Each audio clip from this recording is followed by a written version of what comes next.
আমরা যখন প্রথম শুনলাম আমাদের ভিসি স্যার, আমি রেজিস্ট্রার সাহেব, আমি প্রথম আসছি এখানে। আসার পর আমি যখন তোমাদের কলেজে ঢুকলাম, ঢোকার পর এত বড় একটা খোলা জায়গা, এটা দেখে আমি সত্যি মুগ্ধ হলাম। বিকজ একটা কলেজ বা স্কুলে যখন বড় মাঠ থাকে, এটা ইন্ডিকেট করে যে ওই কলেজ বা স্কুলের একটা বড় হৃদয় আছে। বাট তারপর দেখলাম তোমাদের একটা কেন্দ্রীয় লাইব্রেরি আছে, বাম দিকে তাকিয়ে দেখলাম ঢোকার সময়। তারপরে দেখলাম তথ্য ও প্রযুক্তি মেলা একটা বোর্ড। তারপর আমি আমাদের ভিসি স্যার, আমরা খুব অবাক হয়ে, তো একটা বোর্ড আছে এসএসসি এবং এইচএসসি পরীক্ষায় তোমাদের যে সাফল্য, কত পার্সেন্ট জিপিএ 5 পেয়েছো, কত পার্সেন্ট পাস করেছো, সত্যি রিয়েলি ইমপ্রেসিভ। আমি এই কলেজের যিনি প্রতিষ্ঠাতা আছেন বীর মুক্তিযোদ্ধা গিয়াসউদ্দিন সাহেব, এবং আমাদের এখানে প্রিন্সিপাল সাহেব আছেন, এবং এই কলেজের সাথে যারা ইনভলভ আছেন, তোমরা স্টুডেন্ট আছো, তোমাদের প্রতি আমি আমার সম্মান এবং শ্রদ্ধা এবং মুগ্ধতা জানিয়ে আমার বক্তব্য শুরু করছি। বক্তব্য শুরু করার আগে আমি একটু তোমাদের কথা জানতে চাই। এটার একটা কারণ আছে। তোমরা তো এখন ইউনিভার্সিটি লেভেলে পড়াশোনা শুরু করবা, এরকম একটা বয়সে কিন্তু মানুষ জানে যে সে কি হতে চায়। তোমরা এটা কতজন জানো যে কি হতে চাও? একটু হাত তুলবা। মানে তোমরা জীবনে কি হতে চাও, এইম ইন লাইফ কি, এটা কতজন জানো? একটু হাত তুলবে যারা জানো। খুব অল্প হাত দেখি। তোমরা জানো না কি হতে চাও? বড় করে হাত তুলো, বড় করে তুলো, আরো উঁচা করে তুলো। আচ্ছা, তোমরা জানো না তোমরা কি হতে চাও লাইফে? জানো? তাহলে হাত তুলো, হাত তুলো। গুড। আচ্ছা, ঠিক আছে, এবার নামাও। ঠিক আছে, আমাদের মানে মোটামুটি আমার মনে হলো তোমরা 60 to 70% অথবা আরো অনেকেই জানো আসলে জীবনে কি হতে চাও। এবার আমি আমার নিজের গল্প বলি। আমি কোনোদিন জানতাম না আমি কি হতে চাই। কেন জানতাম না? আমরা যে সময় বড় হয়েছি সেই সময় বাবা মার কথা খুব শুনতাম। তা আমার বাবা প্রথম থেকেই ঠিক করে রেখেছিল তার প্রথম সন্তান হবে ডাক্তার, তারপরের জন হবে ব্যারিস্টার, তারপরের জন হবে ইঞ্জিনিয়ার। এটা কিন্তু খুব আনইউজুয়াল না। তোমাদের দাদা দাদিদের প্রজন্মে জিজ্ঞেস করে দেখো, ওনারা মানে বিয়ে করার পর বাচ্চা হওয়ার আগে মোটামুটি ঠিক করে ফেলে সন্তানটা কি হবে। তা আমি যেহেতু সিরিয়ালে 2 নম্বর ছিলাম, তা আমাকে ব্যারিস্টার করা হবে, এটা বাবার ইচ্ছা ছিল। তা আমার বড় ভাই ডাক্তারি পরীক্ষায় মানে ঢাকা মেডিকেল কলেজের স্টুডেন্ট ছিল, কিন্তু উনি পরে আর ডাক্তার থাকেনি, উনি সাংবাদিক হয়েছেন। আমার ছোট ভাইকে ইঞ্জিনিয়ার করার ইচ্ছা ছিল আব্বার, সে ইঞ্জিনিয়ার হয় নাই, সে কৃষিবিদ হয়েছে। আমি মোটামুটি আব্বার ইচ্ছার কাছাকাছি গেছি, ব্যারিস্টারি করি নাই, কিন্তু আইন পেশায় থেকেছি। এখন আইন পেশায় যখন থাকতাম, যখন আমি ল টিচার হলাম, আমি আইন পেশায় মানে প্র্যাকটিস করা পছন্দ করতাম না। কারণ আমি শুনতাম যে লয়ার নাকি, লয়ারের সাথে সবচেয়ে কাছাকাছি শব্দটা লায়ার, লয়ারকে প্রচুর মিথ্যা কথা বলতে হয়। এবং আমরা একটা গল্প শুনতাম যে 7 রাস্তার মোড়ে একজন উকিল বসে থাকতো, ব্যর্থ উকিল, এবং সে কোনো অ্যাক্সিডেন্ট হওয়া মাত্র দৌড়ে গিয়ে বলতো মামলা দে, এবং এটাই ছিল তার জীবিকা। এই ধরনের অনেক নেগেটিভ স্টোরি শুনে বড় হয়েছি। তারপর ইউনিভার্সিটির টিচার হয়েছি, বিকজ এখানে প্রচণ্ড ফ্রিডম আছে। এবং এখানে থাকার পর আমার মনে হয়েছে যে আমাদের মানে এখন পরিণত বয়সে মনে হয়, আমি আসার সময় রেজিস্ট্রার সাহেবের সাথে আলাপ করছিলাম, আমার স্টুডেন্ট লাইফে আমার একবার ইচ্ছা হতো আর্মি অফিসার হওয়ার, আবার একবার ইচ্ছা হতো ফুটবল প্লেয়ার হওয়ার, খুব বড় ফুটবল প্লেয়ার হওয়ার। তারপরে এখন যখন পরিণত বয়সে, এখন আমার মনে হয় আমি যদি মহাকাশ বিজ্ঞানী হতাম কি ভালো হতো। সারাদিন আমি খালি টেলিস্কোপ দিয়ে চন্দ্র, সূর্য, নক্ষত্রমণ্ডলী, গ্যালাক্সি দেখতাম, সারা রাত দেখতাম, কি অপূর্ব দৃশ্য। এটাই আমার প্রফেশন হতো। সত্যি এখন মনে হয়, খুব প্যাশনেটলি মনে হয়। আমি বাচ্চাদেরকে বোঝানোর চেষ্টা করি যেটা খুব আকর্ষণীয় একটা পেশা হতে পারে। তা আমার মনে হয় কি যে এখন এই স্টেজে মনে হয় তুমি যেই পেশায় থাকো না কেন, কোনোটাই কোনো পারফেক্ট আনসার না। সব সময় তোমার কাছে মনে হবে এটা না হয়ে এটা হলে ভালো হতো, আমার এই বয়সেও মনে হয়। কিন্তু আসলে এটা একটা রং অ্যাপ্রোচ। তুমি যে পেশাতেই থাকো না কেন, যেখানেই থাকো না কেন, তোমার সফল হওয়ার স্কোপ আছে, যেখানেই থাকো না কেন। আমরা ঢাকা ইউনিভার্সিটিতে যে ফুলার রোডে থাকি, সেখানে আমাদের কতগুলো দারোয়ান আছে, 12 জন দারোয়ান আছে, 2টা ফুলার রোডের পাড়া মিলে। সেখানে সবচেয়ে সফল একজন দারোয়ান আছে, তাকে সবাই রিলাই করে, সবাই তাকে কাজ দেয়, তাকে বকশিশ দেয়, সেখানেও সে সফল। যে কোনো কাজে তাকেই ডাকে। মানে আমি যেটা বলতে চাচ্ছি কি, তোমাদের পেশা যেটাই হোক না কেন, চিন্তা করতে পারো যে আমি এটা হতে চেয়েছিলাম, এটা হতে চেয়েছিলাম, যেখানেই থাকো না কেন যদি খুব সিনসিয়ারিটি এবং ডেডিকেশন নিয়ে থাকো অনেক ভালো করতে পারবা। যেহেতু তোমরা নতুন একটা পেশাগত জীবন নিয়ে চিন্তা শুরু করবা, এই জন্য বললাম।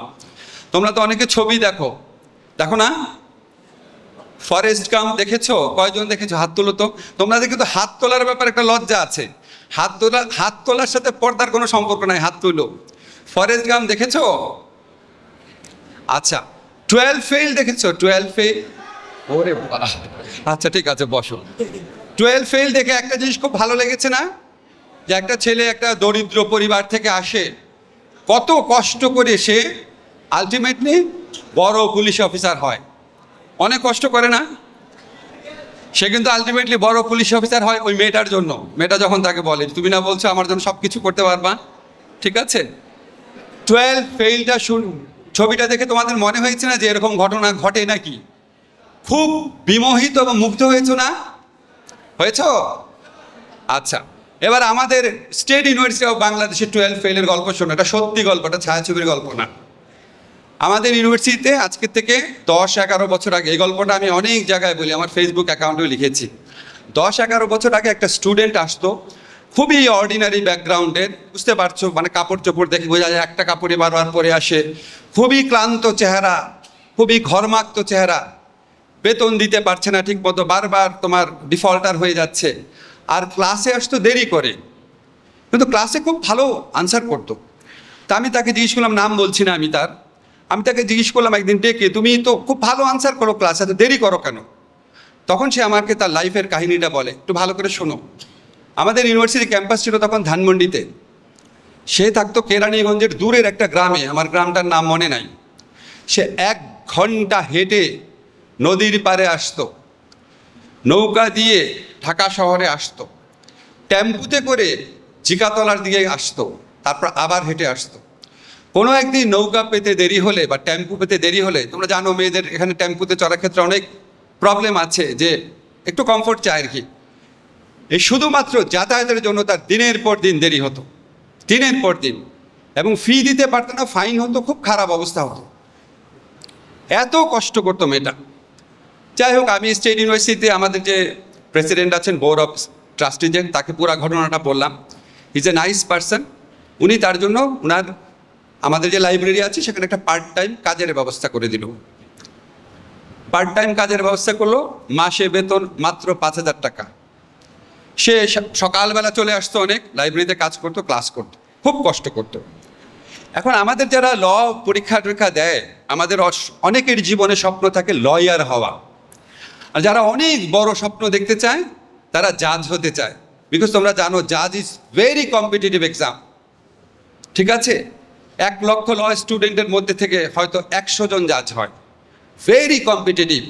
আমাদের ঢাকা ইউনিভার্সিটি, এখান থেকে যদি 100 জন পরীক্ষা দেয়, শেষ পর্যন্ত 20-25 জন জাজ হতে পারে, এটা সবচেয়ে বেশি। অনেক বাংলাদেশে প্রাইভেট ইউনিভার্সিটি আছে যেখান থেকে এখন পর্যন্ত কেউ জাজ হতে পারে নাই, এখন পর্যন্ত পারে নাই। অনেক পুরনো, আমাদের স্টেট ইউনিভার্সিটি থেকে পুরনো, তাও জাজ হতে পারে নাই। তা আমি যখন মেয়েটা ভালো রেজাল্ট করছে, একটা স্টেজে বললাম তুমি লয়ার হওয়ার পরীক্ষার জন্য প্রিপারেশন নাও। সে আমাকে দেখি কিছু বলে না। আমি বললাম কেন প্রিপারেশন নিচ্ছ না কেন? তখন সে মাথা নিচু করে, তার চোখ পানিতে ভরে গেছে, বলে স্যার আমি জাজ হতে চাই।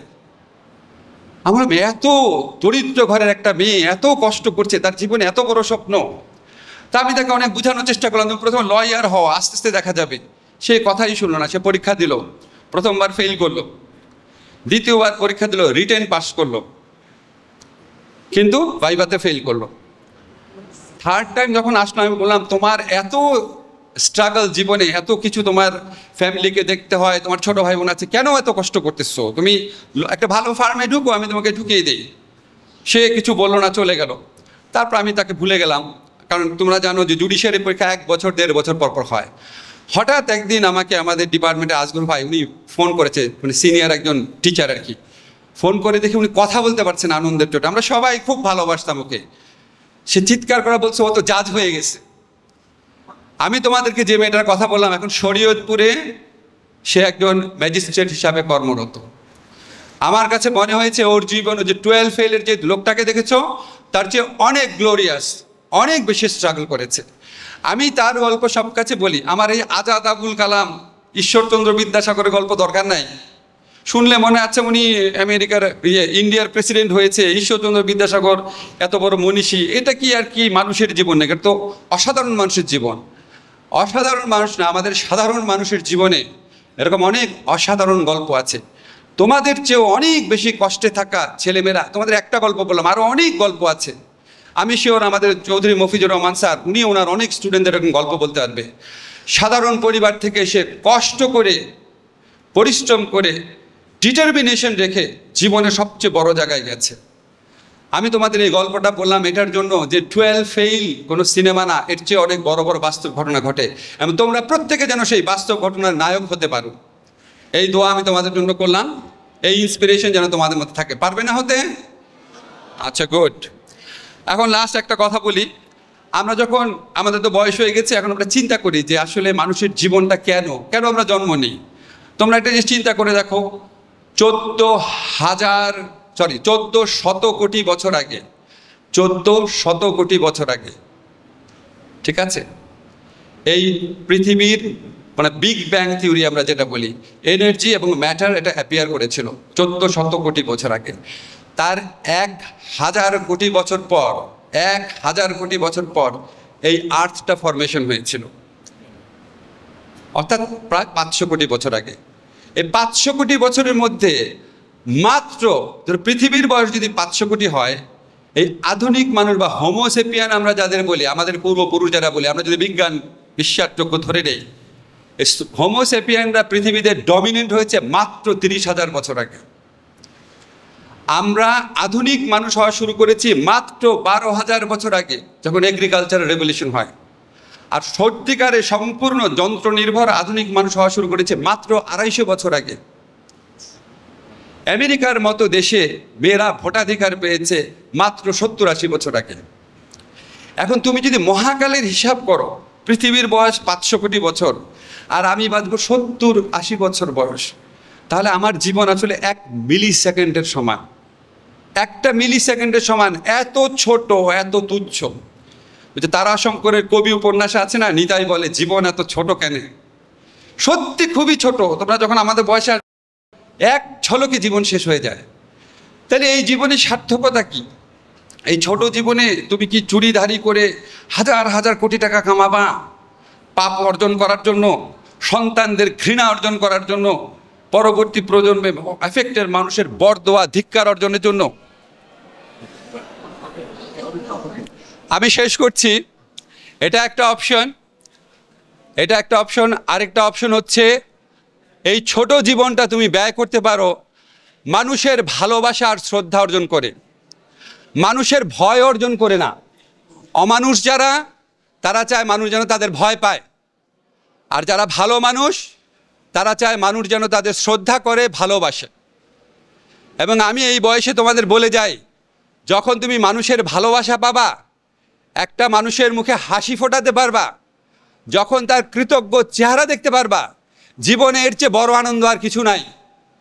জীবনে এর চেয়ে বড় আনন্দ আর কিছু নাই। মানুষকে হ্যাপি করা, মানুষের জন্য কিছু করা।